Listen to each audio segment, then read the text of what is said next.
Gluten-free spinach and mushroom tart. Turn the oven to 180 degrees Celsius. For the base, halve one pastry sheet and place the halves over two adjacent sides of the pastry sheet so they're slightly overlapping. Press the edges firmly to seal. It's best to use a palette knife or a fork to press the pastry together.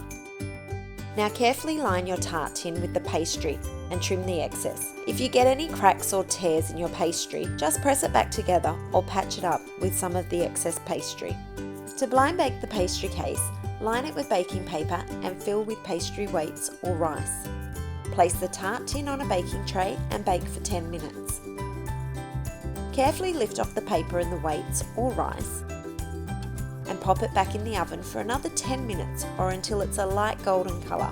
While the pastry is cooking, cook the veggies for the filling. Spray a non-stick frying pan with oil.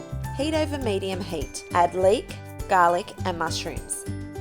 Stir for 5 minutes until the vegetables start to soften. Add the spinach and keep cooking for 2 minutes until the spinach wilts. Turn off the heat and leave the mixture to cool slightly. For the egg mixture, whisk eggs and milk in a jug until well combined. Arrange the spinach mixture in the pastry case and crumble in some feta. Pour over the egg mixture. Bake for 25 to 30 minutes or until the filling is just set. Leave the tart for 10 minutes to cool before cutting into wedges. This gluten-free spinach and mushroom tart is great for lunch or dinner. For another gluten-free recipe, check out our gluten-free sweet potato and feta rolls here.